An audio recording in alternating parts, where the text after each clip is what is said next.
Hello, and welcome to ConTinual, the never-ending convention. My name is Jean Marie Ward, and I will be your host tonight for Hot Off the Press, our show about all the wonderful new releases out there. With me tonight are four wonderful authors, Marion Deeds, Hildie McQueen, Robert Waters, and L. Marie Wood. Welcome, everybody. Now, Thank you. before we get started in the books, I'm going to ask all of you to introduce yourselves and to tell us a little bit about the book or series that you're going to be talking about tonight. First off, Hildy. Hi, I'm USA Today bestselling author Hildie McQueen. You want to know a little bit about me? Yeah, Okay, tell us about, give us the 40-word highlight. Oh, okay. Well, I like to write strong alpha heroes with very feisty heroines who of course, are the one that they fall in love with. So I like to write enticing romance with a lot of passion, a little bit of drama, and some humor as well. And today I'm going to be talking about my Clan Ross series because it's my project that is going on right now. And I am about to release the sixth book. So I'll be talking about the sixth book and the series that's about to come out and the first book of the spin-off that comes afterwards. Oh, okay, great. What, it's romance, but, is it contemporary? Is it historical? It is medieval Highlander Scottish romance. Whoa, cool. So that's what I write. I write medievals, Highlanders, and mostly I stay around prior to the 1600s, but the spin-off series will be right at the 1600s. So. Oh, cool. A lot of research in that, yeah. Oh yeah, but by now I can do it pretty much without having to research a lot of things. Well, keeping with the historical theme, Robert. Yeah. Hi, I'm Robert Waters. I have, in my day job, just real quickly, I'm a game designer and a writer and a producer. I've been in the industry since 1994. I live in Baltimore. I've been writing fiction and publishing since 2003. I've got about 65, I'd say at this point, I got to sit about 65, 70 short stories published in various online print magazines and anthologies. I've got I've got about 5 or 6 novels written. Most of them are for small press. And today I'm going to be talking about a novel that I wrote in collaboration with Charles E. Gannon. It is set in Eric Flynn's 1632 Ring of Fire alternate history series. It came out just 2 days. I will be discussing that novel and show you a little of the cover in a minute, and that's what I'll be talking about. Great. Happy book birthday. Okay. Thank you. Elle Marie. Hi, I'm L. Marie Wood. I'm a psychological horror author, so a little bit different from what we've been talking about so far.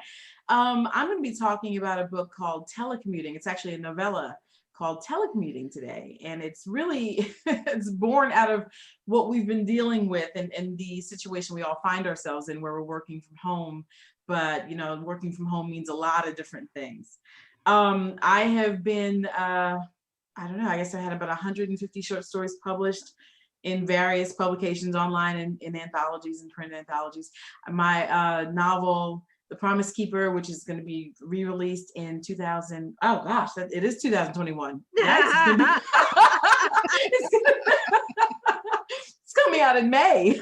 It's coming out actually just after this, right behind Telecommuting. Telecommuting will be on May 4th, and The Promise Keeper will be on May 11th, which is pretty cool.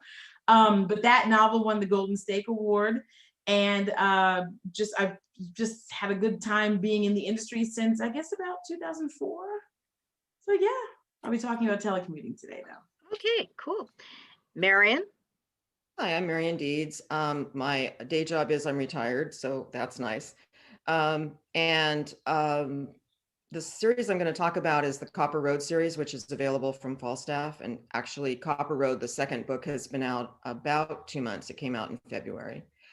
Mm-hmm. I've written off and on for a long time, but once I retired and had more time, I started actually placing work. So I've had work in small publications like Podcastle and Flash Fiction Online, and have 2 of the 3 books of the Copper Road series are available right now. And I also review for fantasyliterature.com. Cool. Tell us a little bit about the Copper Road series. What was where did the idea come from? And what is, the big theme of the series? Big themes. I don't know that I do big themes. I think I do a lot of themes. I'm not sure that that's necessarily good, but it's a portal fantasy, so the premise is a person from our world goes into a different dimension, and she and the man she meets there quickly uncover an invasion plan by a hive mind of that world, and they're trying to stop it. And that's basically the plot of the trilogy. The people in the world that she goes into were very technologically advanced at one point, and something cataclysmic happened and it's thrown them back, but not terribly far. They're probably like mid 19th century. And I wanted to explore a little bit about what happens in a society as technology changes or as technology expands. It is also fantasy. So one of the systems they use one of the technological systems they use is a magical system. They basically use magic as an energy source. And I wanted to play around a little bit with that. In the second book, Marie Brennan, who wrote the Lady Trent books and the Swan Tower series, made a comment about book 2, that book 2 is all about the kissing. And while I don't write a lot of romance, it was clearly about the relationships, deepening the relationships, all kinds of relationships, not just the love interest, but deciding who you can trust and making new friends, making new alliances. And so I was exploring a lot of father-daughter and father-son relationships, especially bad ones. Mm-hmm. And or strained ones, I guess I would say. Mm-hmm. So that's what it's about. Cool. Since we're talking about kissing, Hildie, I got to ask, where did the idea for setting a series in medieval Scotland arise, and what was the idea behind behind book 6? What's the big idea? Really, it's like after a while, you're like having to come up with ideas. But thankfully, for some reason, it all started when I was writing paranormal when I first started writing back. And my very first book was published, I think, in 2011. And so there I was in Scotland, traipsing through castles and falling in love with the country. And my first book releases. And I'm in this little tiny fishing village called Procton, and there's hardly any internet and hardly any, nobody's online. There's nothing there. And one of the guys at the pub was the first one that was able to connect to it to see that it had been published. And I was so excited. So, but as much as I was enjoying that genre, like I said, Scotland really called to me. Mm-hmm. And when I walked through those castles, and I kept thinking, oh my goodness, what are these people? They lived here. They did things here. It must have been so, to me it was romantic, but of course I can't imagine living in the dirty castles without running water. But, for the romantic in me, I just kept seeing these stories, and it was so beautiful. I walked through, and I don't know, I pronounce it wrong every time, even though they taught me to say it, Aline Doonan, which is across the, near this little tiny village of Dorney. So I went to the castle and traipsed around, took all these beautiful pictures of the castle.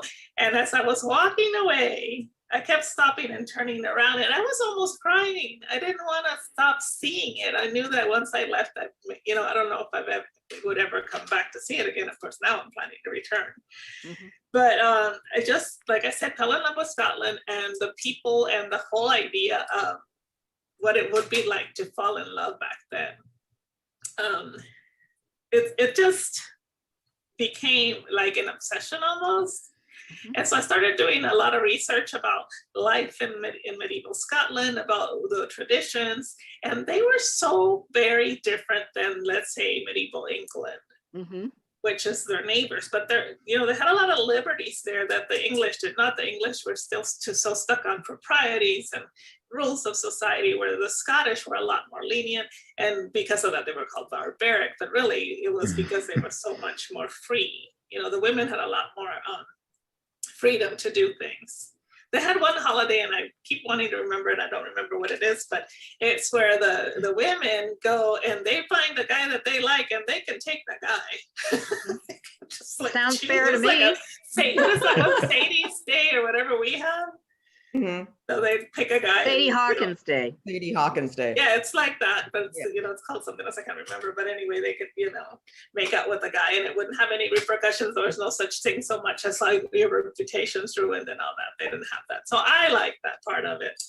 The idea for these guys, and I do have a, I don't know if you, with this background, I don't know if you can see it. I guess if I Oh, keep it. Ooh. hold it up a little. Yeah, a fierce archer.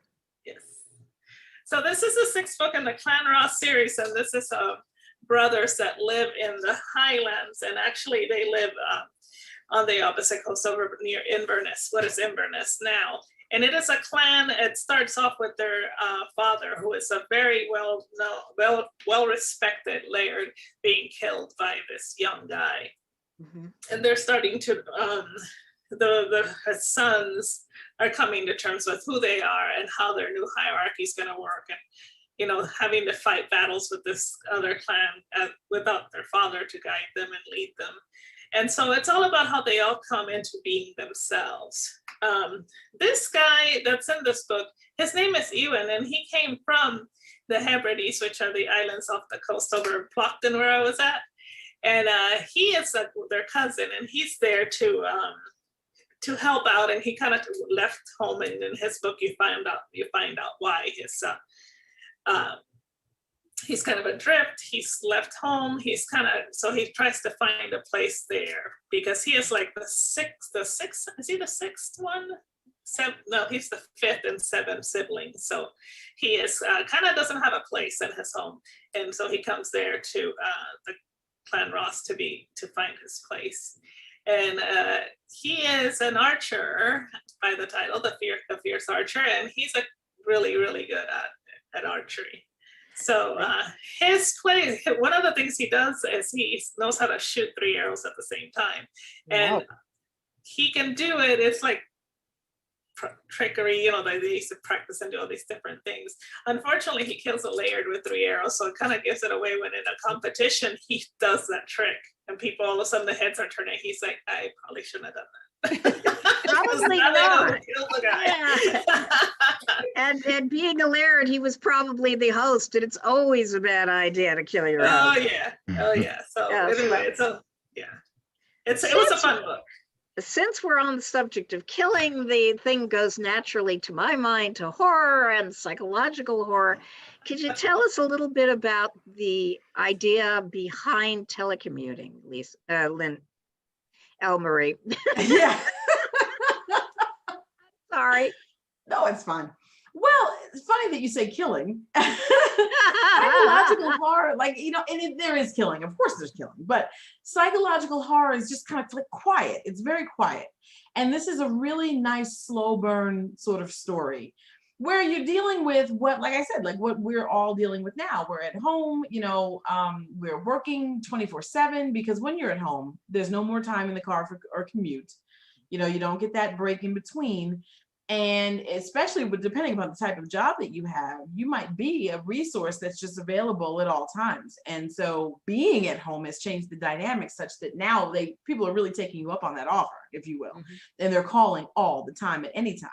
And it's this guy who, you know, when they started, he had a fiance and they moved into a new house and they were planning to be married. And he's envisioning children and filling the house with, you know, just sounds and all that. And then this happens. His fiance leaves him.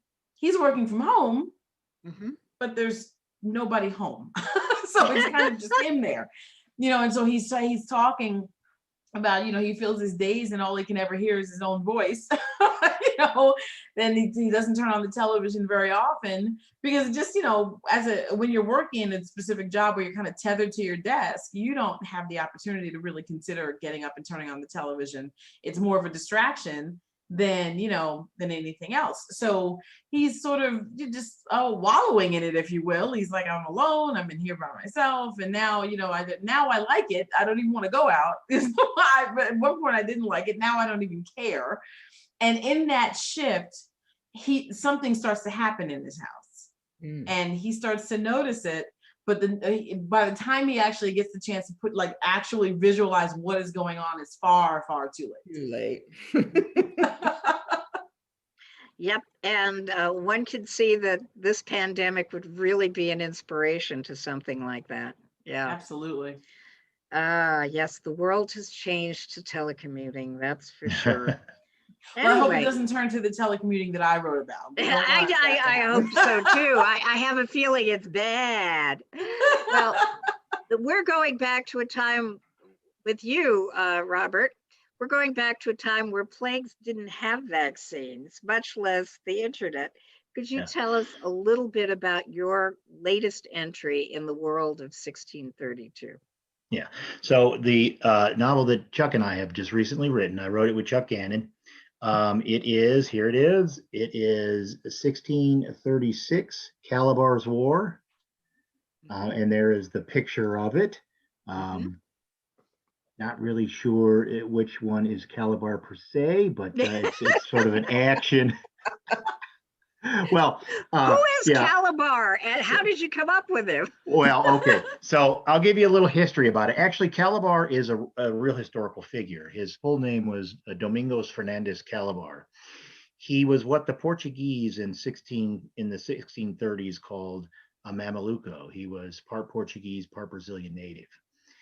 He was a plantation owner. He served the Portuguese in Brazil as a plantation owner and as a military scout and an advisor. But when the Dutch show up and the Dutch West India Company show up in Brazil in the early 1630s, and they start taking over the coastline and they capture important port cities along the way. And they stay for like 20, 30 years, around 20 years before they're finally pushed out. But when the Dutch arrive in the early 1630s, Calabar switches sides. He switches his allegiance and he suddenly becomes a supporter of the Dutch. Now, history doesn't specifically indicate why he did this, but he does. And he basically begins to serve them in roughly the same way as he served the Portuguese as an advisor and as a military scout. In the real world, in our world, he is eventually captured by the Portuguese and executed, but not until he becomes actually a kind of a folk hero for the Brazilians, especially in that area of what they called at the time the captaincy of Pernambuco, which is one of the provinces now. They've got various provinces in Brazil, and they've got Bahia and Pernambuco, but it was called the captaincy of Pernambuco at the time. And the port city there was Recife. There's a very, very prominent city there. But Chuck finds this man in his research when he's doing the novel 1636 Commander Cantrell in the West Indies, which is another novel set in the Ring of Fire series, set in the New World, but primarily in the Caribbean. And he says, well, let's use the butterfly effect. Let's keep this man alive, and let's write a story about him, about his life, and about his time in Brazil when the Dutch show up, and let's carry him forward into the rest of the series. And that's who he is. And the story is set. The original novel that Eric Flint wrote for the series is called 1632. And he wrote that and was published back in 2000, 2001. So this series has been going on for about 20 years now. And it's got dozens of novels. In fact, Calabar's War is the 30th novel in the series. And not only do they publish novels, but Eric has his own small press. They publish a lot of the stories. They publish a lot of stories in there, a lot of other side novels that Bain just doesn't have time to publish. They can't publish everything. They have a limited slots. So, but there's a lot of stuff published there. They have an online magazine called the Grantville Gazette, which is where I got my start when I started writing stories in the series. It publishes every 2 months, and at this point, I would say that probably almost 200 authors have been involved in this series in one point or another, in some capacity or another, since the very beginning. So I'm rather quite honored to have gotten to a point to where I can start writing novels now, at least with Chuck. And in fact, Eric Flint and I are working on a novel right now in the series, so I'm quite delighted with that. But what our story is about, what this novel is about Calabar, his life, his service to the Dutch, and basically the Dutch have to leave Brazil. In the real history, they left in the 1640s or 1650s. I don't have my research in front of me right now, but they've got to leave because the changing conditions in Europe because of the arrival of these West Virginians, this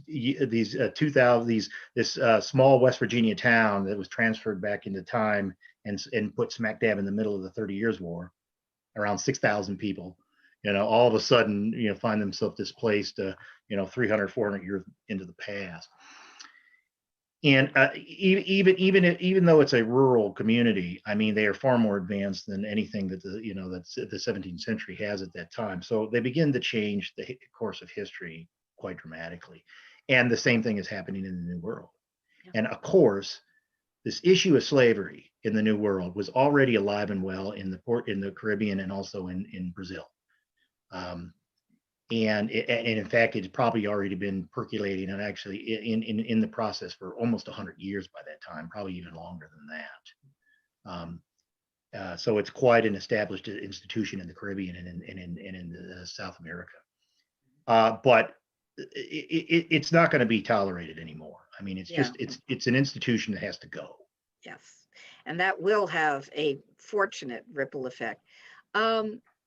Next question I'm going to be asking everybody, but I'm going to start with you, Robert, because you've got a slightly different take on this. What kind of research did you have to do for Calabar's War? And am I correct in assuming you had to do 2 tracks of research, both the history and the history as changed in the Ring of Fire by the events in the Ring of Fire series? Yeah. As far as the history is concerned, I had to research the Dutch occupation of Brazil. I mean, that was very important to get down. I had to also understand how the Caribbean, how the Spanish in the Caribbean at that time, because basically in the New World in that area was divided between the Spanish in the Caribbean. They had basically control of the Caribbean, and Portugal, which had control of Brazil, or at least part of Brazil.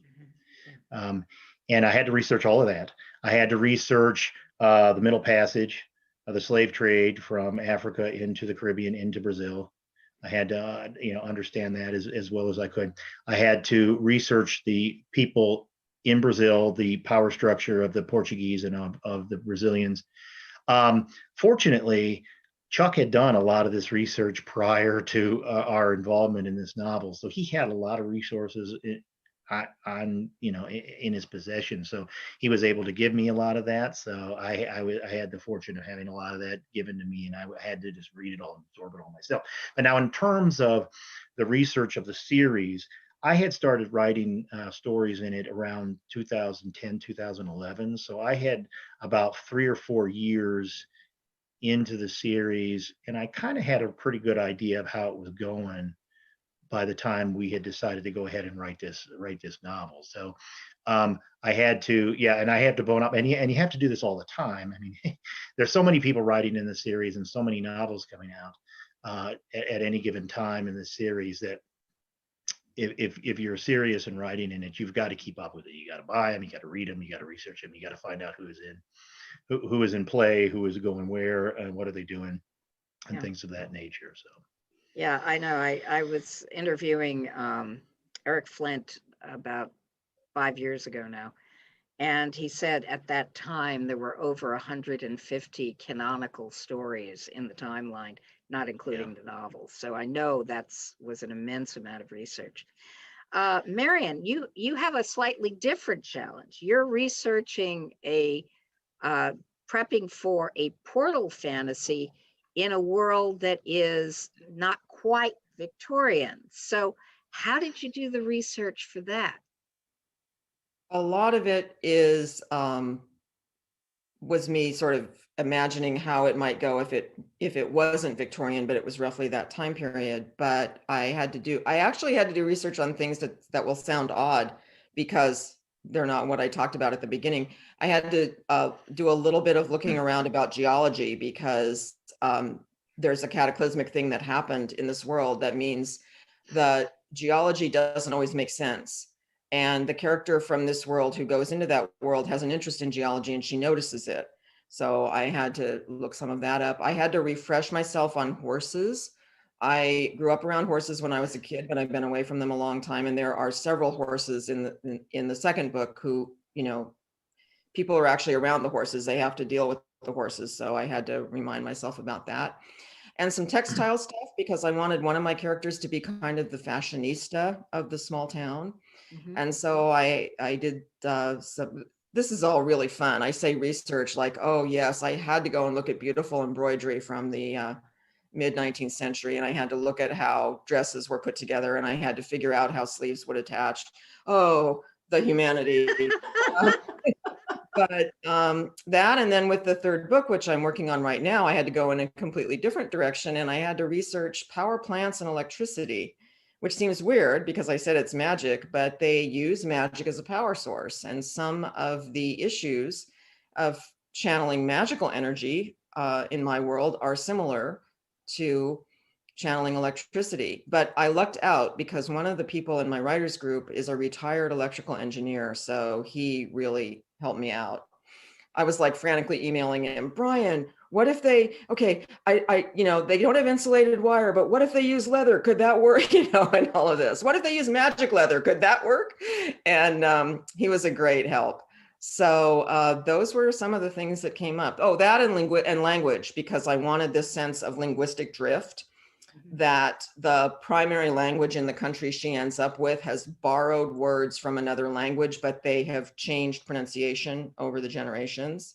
And so I had to go back and pay some attention to grammar and the phonetics of at least one non-English language to have that be plausible.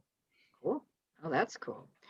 Elle-Marie, when you are, you know, you were setting something in present day, setting something in a world that very much resembles our own. What kind of research did you have to do for telecommuting? You know, it's interesting to hear all the types of research that are being discussed so far because it makes sense that you have, I mean, if you're writing something in a period that you were not living in, you know, it's not necessarily stuff that we remember. We might have heard about it, you know, we might have remembered some from school, but it's different. It's very different. At the same time, though, the challenges still exist. I live a lot of this life. I was able to, so my research isn't necessarily what I looked up to try and make sure I remembered or got the details correct. It was a lot of people watching for me. And it sounds funny when I'm saying telecommuting because you're at home, but I needed to really, you know, tap into that role of a telecommuter. You know, I have to know what, and I know that role. I'm quite familiar with it, thank goodness. But at the same time, that's one experience. I need to know what several people experience to be able to cull that, find the commonalities, and then, you know, make up some stuff around it, right? So what was nice is that, you know, like I said, I lived this life, so I was able to pull a lot of my emotional reactions into my story. But then there were some things that I don't necessarily react to, but I know others do. So I would sit and watch and wait and listen and see what happens. You know, when this happens, what do they say? When someone asks for this document, what do they do? You know, how do they go about their research? And it was, like I said, so a lot of, you know, people watching, which is kind of fun if you think about it. I had some structural things I needed to look at in terms of like literally house structure, you know, what's being used to build this room, you know, what, I mean, we all can say drywall, but what's in drywall? I don't know. I had to look it up. So you know, some things like that. But the practical type of research this time around was quite different from when I've written in the past and was talking about, even if I'm talking about another country. I literally in this novella didn't leave my house very much, or the character doesn't leave their house. So it was just that one world. So I had the opportunity to, and it's interesting because I did walk around my own house and look at my ceilings and look at my floors and pick, you know, touch things, knock on things, and then go look it up to try and figure out what sound I was hearing. So it was pretty physical, pretty, different, but research just the same. I had a lot of fun with it, but the people who live with me were wondering what was happening. So The people who live with us are always wondering what is happening and why the heck are we talking to ourselves in funny voices. absolutely. Anyway, Hildie, you had that epiphany as you were in Scotland, and that's a wonderful place to start. But I know you can't write a series without, especially a series dealing with past, history, without a heck of a lot of research. What kind of research did you do for the series, and specifically for this book? And how is the research you did for the series as a whole different for what you did for this book, for a fierce archer, excuse me. That arrow is fierce. Ooh, I think we just did a double entendre here. For writing for medieval times, it's easy to say, well, I can call my friends that I've made over the years in Scotland and ask them about what the weather's like during specific times of the year. But we all know that times have changed. Mm-hmm. So I've had to go back, and there's thankfully that you can find so many things out on the internet, like the Farmer's Almanac, which can tell you, you can pick a specific date and year, and it'll kind of tell you what the weather's like in whatever, part of the world we need to look at, because that was one of the main things, because people really depended on the weather and the changing of the seasons for whatever happens. So I had to look up crops, because different things grow in different areas, and things that grew back then, or animals that were around back then. I think one of the things that I found interesting was, I think bears or wolves, they became extinct, but they used to have a lot, this one specific breed of wolves in Scotland back then. What they drank, what they eat, of course, the normal stuff for another time period. And lighting, I always my editor always catches me when saying that he turned off the light. No, he didn't. I mean, they blew out a freaking candle. I'm like, oh yeah. So you have to catch myself with certain things. The customs, tons of research. I have two bookshelves full of life in medieval times, life in castles, how they ate, different things like that. I have the liberty of making up my language in a way, because they spoke Gaelic and it was quite limited. So I do not take liberties as to using modern language, modern English, but I do, of course, expand on the language that they had a little bit. Otherwise, we wouldn't understand what they were saying, because they had very, limited ways to describe things and stuff like that. From what I've read, I'm sure that they could, to them, they could speak back and forth easily. Battle weapons was a fun one. Researching that, watching YouTube videos on it. And like Marion said, the research of having to attend Highland Games to watch the competition. Men in kilts with strong thighs and doughty calves. I know, I should be paid extra for that.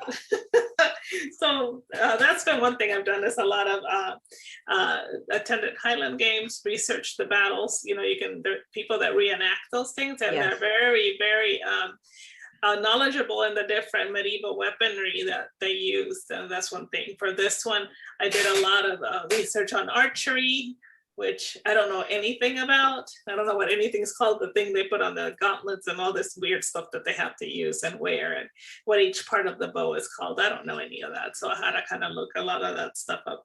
And then I still had to gloss over because it didn't penetrate my brain. But it's fun. It's like going into a different life, and it's, to me, it's really amazing to find these people that actually almost live that life. They're so ensconced in medieval life and in reenactments and things like that. What are those fairs called?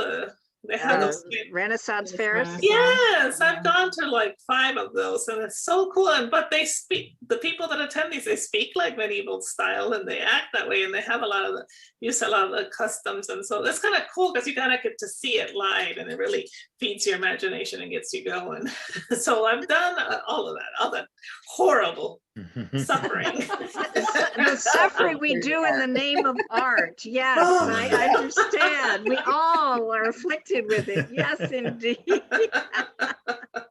Can I just say that YouTube is amazing for research? Oh I my mean, gosh. like you said, the people doing jousting and people doing Yes. various martial arts and medieval arts and armor and horses and dances and cooking. I mean, it's wonderful. It's such a boon. It really is.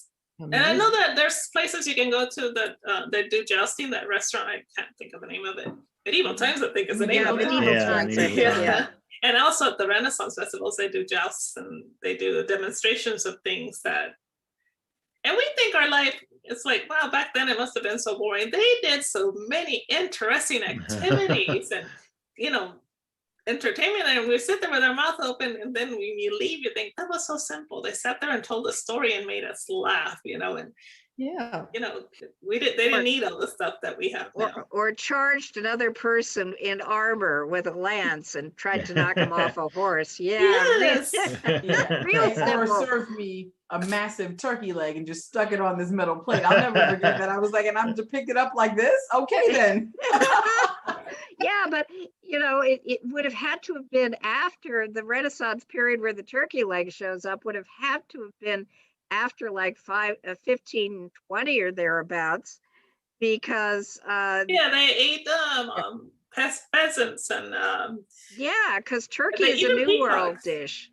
And Yeah. it, Oh, until wow. very, very recently, it was reserved in A Christmas Carol. The high-end dish was not goose, which to us is very difficult to prepare and very expensive. Oh no, the thing that really set the world on fire was that giant turkey in the window, and only the very rich could afford it. So we are privileged when we go to a Ren fair and get the turkey leg on the Or the middle steak plate. on a steak. Yes. He Yes. had the turkey leg and he decided we were all eating it. He told us when it was time to feast. I just went along with it. It was fun. It was fun.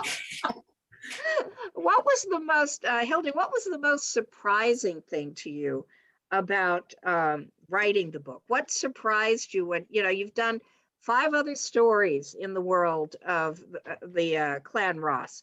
What was the most surprising thing about writing A Fierce Archer? I think the most surprising thing was that men never change. Shield your ears, Robert. Is this going to be girls? Shield your ears. Terrible, terrible.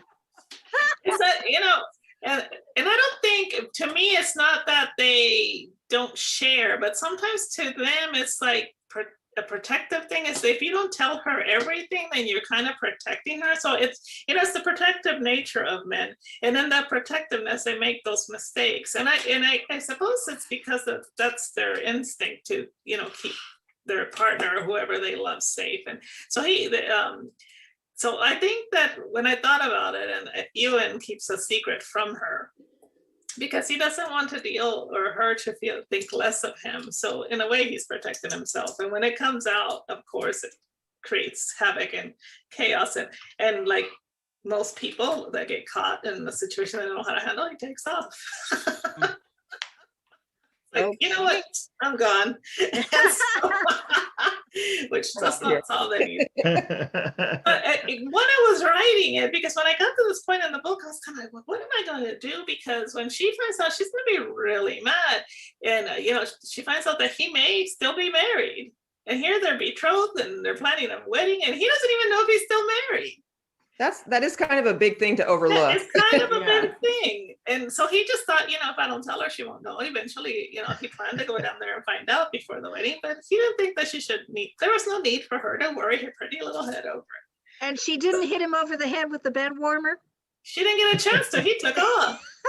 He volunteered to go guard the North Pole, the North Post, the North Pole. I would have hunted him down. Oh, she was not happy. So, you know, of course he wasn't at the time. And there was a really good reason. And there was a lot of hurt and betrayal as to why, you know, he would rather not even deal with the situation with his ex-wife.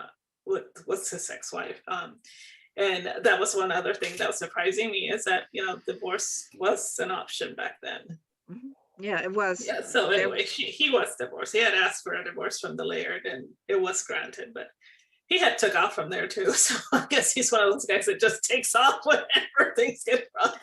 This does not bode well for that marriage, let me just say. But, it turned out that she understood once everything came out and how painful it was for him to even discuss it, and that he was willing to come back and talk to her about it, and, things like that. So once that came out and stuff, of course she forgave him, but bless his heart.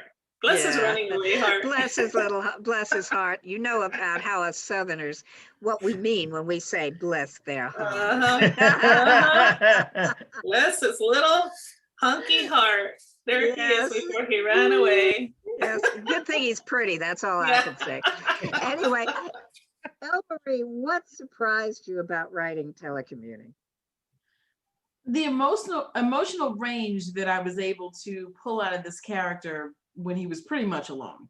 You would think that he'd be relatively flat, but he's anything but. I mean, and it was nice because, you just have the chance to stretch yourself and see, well, what would my reactions be? A lot of the times I write my characters in that way. I mean, I've said before that I write the lived experience, and in this, novella, I had the opportunity to really, dive into that because there wasn't a whole lot else going on. So I had to create something that was happening either inside him or within his small little home. It wasn't like he could stretch out, because if he did, the story would be different. The story wouldn't be what it was supposed to be.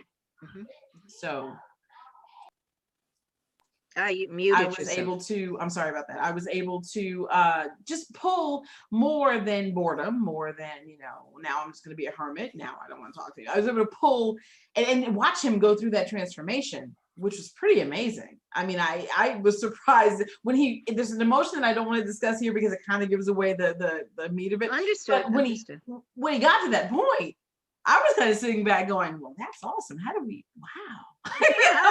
Like I didn't expect you to go there so quickly, and it's neat because you get the opportunity to watch your characters sort of develop in front of your eyes and realize that it's just an expression of whatever our human reaction would be to that stimulus. I mean, it was here, put this person in a situation and see what happens. And I had a really good time writing that. So, yeah. Cool. Marion, what surprised you the most about writing now number 1, 2, and 3 of the Copper Roads? I think what surprised me with Copper Road, and I've alluded to it, creating a woman character who is very interested in fashion that I would want to kind of surprised me. But when I was imagining the character and her background and who she is in the town, it was like, well, this is probably, I started off kind of lukewarm, like, well, this is probably an interest of hers. And I'm probably going to, demonstrate some things about the character by the fact that she's very fashionably dressed. But it became more than that. And it really became an idea of, this is a very polished character who is very, very clear on her place in society. But also the clothes in one way are kind of a form of armor. They are. That there's a high degree of polish, and people see her and see what she's wearing. And that's one of the ways she kind of deflects people until she's ready to let them in, if ever. And then I have some scenes where she's also really practical. So and she's one of the people who's very involved with horses. So even though she's quite, always in the elegant dress and the most fancy fabric and the newest lace or they don't have lace actually, the newest embroidery from wherever. She's also in the stables with grubby boots, mucking out a stall and borrowed trousers and an old coat that probably was her dad's or something. And it was just kind of, while I was writing her, it was kind of fun to see, I wonder, what she's going to wear when she walks into this scene. And okay, this scene, she's dressing for the moment. So she's going to be wearing something planned. This scene, she's getting ready to go on a trip. She's going to be practical. And I was surprised that I thought that way. And I was surprised at how much I enjoyed doing it. Cool. Robert, what surprised you most about writing Calabar's War? Well, when you're collaborating with someone, there's always challenges, because you don't always agree on everything. Your styles don't always jive. You've got to, be flexible. Those are the challenges that you have, and make sure, you don't co-opt or dominate the discussion, the writing or anything. Specifically of this novel, one of the most challenging and interesting things is depicting a scene, specifically depicting a scene that had been written in a previous novel in the series, but telling it again in a point of view from another character. Mhm. That was very challenging. Chuck and Eric wrote the novel 1636, Commander Cantrell in the West Indies, which was several years back. They introduced Calabar in that novel very briefly. He shows up about 2/3 of the way through the novel. He guides a mercenary unit working for the Dutch to these Spanish warehouses in the town of Puerto Cabello to do a raid against them. He shows up and he does his thing, and then he exits stage left. He's never seen again in the novel. But it's significant enough that where we had to recreate that scene in Calabar's War. Okay, because it was significant. It was very important.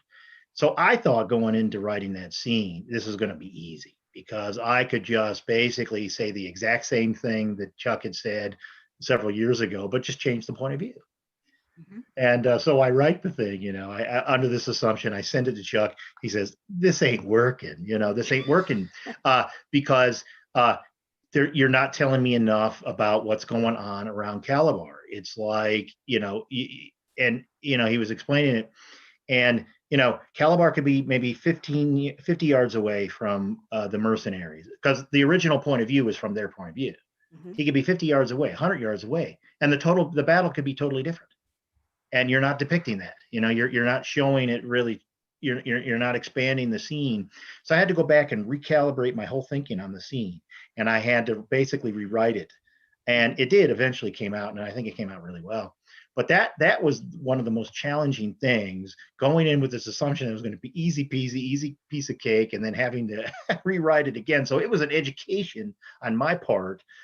And I certainly will keep it in mind the next time something like that ever happens. So that was one of the most challenging. Yeah, and I know as speaking as a writer myself, the getting the incidents on the page is easy. Getting the head game right is Yeah. hard. It's all about the head game. It really, really is. Because that's what we're doing when we're writing. We're giving people an experience, and whether it be medieval Scotland or an alternate world, or your bedroom because that's where you're working from, or a battle. Which, gosh, talk about battles. Yeah, 6 feet away, it's a different battle. It's not just 50 yards or 100 yards. 6 feet away, it's a different battle because you're only fighting the people who are immediately threatening you.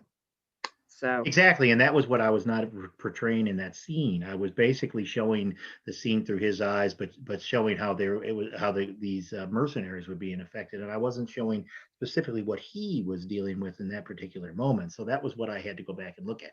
And yeah, it changed the nature. It's the same scene, but it changes the nature quite a bit. It's really quite educational. oh yeah, totally. Well, this has been a great conversation, and we thank you all for being here, and we're coming up against the end of our time. But before we go, I need you all to tell me where we can find you on the web, where and when we can find this particular wonderful book, wonderful series.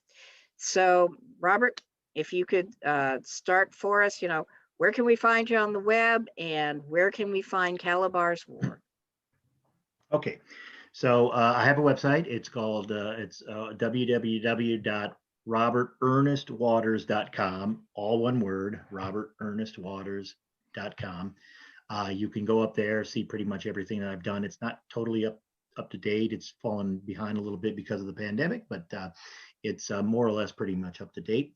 That's one thing. You can also go on Amazon and you can just search Robert E. Waters and you can find my page up there, and it basically lists all of the stories and novels that I've written up to date. As far as Calabar's War, came out today. It's everywhere. It's on Amazon. You can find 1636 Calabar's War on Amazon. You can find it on Barnes and Noble. So it's there. It's out there, and it's ready to roll. Yeah, and any social media places that you would like to direct our viewers to? Well, I'm on Facebook, Robert Waters on Facebook. Yeah, so you can go there. I'm always I'm up there quite often. So yeah, it's Robert Waters. You just search that name, you'll find me eventually. I'm sure there's other Robert Waterses up there, but yeah, no, that's fine, and that's it. That's all I have. So that's Okay. fine. Great. Hildie, where can folks find you on the web and in social media, and where can they find a fierce archer? Well, they can find me on America's Most Wanted. No, wait, that was I knew I saw you. Pretty easy. HildieMcQueen.com is where my website. I have, if you want to up to date more every book that's available right now, then you just look me up on Amazon, and all my book library comes up there.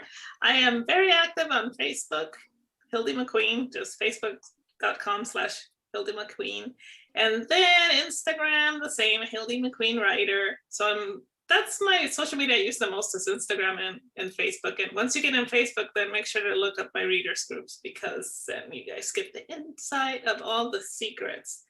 A Fierce Archer is up for pre-order. It releases on April 30th. It's Amazon on KDP. So if you just look up Hildie McQueen Clan Ross, and you get all his brothers and cousins, and you get to see the entire Clan Ross series. So, and it releases, did I say when it releases? April 30th? Yes, and April it's on 30th. sale right now, so you want to jump on it. Oh yeah, definitely. Oh, definitely. Okay. Marion, what about you? Where can folks find you on the web, in social media, and where can they find the Copper Road series? I'm on Facebook, just Marion Deeds, and I have a blog, deedsandwords.com, all one word. You can find my reviews at www.fantasyliterature.com. I'm on Twitter as Marion D_D. You can find Copper Road on Amazon. Go to my author page and you'll find some of where my other work has been published. And you can also check falstaffbooks.com and take a look there for where you can find Aluminum Leaves, which is the first book in the Copper Road series, as well as Copper Road, and as well as there are many other cool authors that they have there. So Aluminum Leaves, that's a wonderful title, really. Yeah, that was a fun title. I had a good time with that. Ooh, very cool. I have a story about it if we have time. That one came out before current events, and I was able to have a book launch, and a friend of mine brought homemade chocolates to the book launch, and she made them in the shape of tree leaves, and she brushed metallic aluminum edible powder on them. They were gorgeous. I have done them a couple of times since then. And I said, this is so sweet. They're beautiful, but Aluminum Leaves is about a book that has copper covers and aluminum pages, like the leaves of a book. And she's like, she hadn't read it yet, obviously. She goes, I can't believe I got the leaves wrong. They were delicious, so we forgave her. Yeah, you give me chocolate with little bits of metal on it. Yeah, I'll forgive you anything. That's pretty much where I'm at too. So, and they were not only delicious, they were beautiful. Yeah, I can imagine. I can imagine. Elmarie, where can folks find you on the web, on social media, and where, and when can they find Telecommuting? Well, I am on Facebook at elmariewood.com. I'm also on Twitter at elmariewood1. The one is throws me off all the time, and I always try to remember to say it. So Twitter, elmariewood1. I have a website, elmariewood.com. And if you go onto Amazon and just put, again, Elmarie Wood in there, you'll find all of my books. Telecommuting comes out on May 4th. So it'll be available on Amazon as well as Mocha Memoirs Press. Well, May the 4th be with you. And Yes. You. I'll be saying that the whole day. Yeah, I know. I couldn't resist. I'm sorry. I'm bad that way. And may all of you out there viewing have a wonderful day and a wonderful spring. Thank Thank you you. for watching from ConTinual. Thank you. Thank Thanks. you. Bye-bye.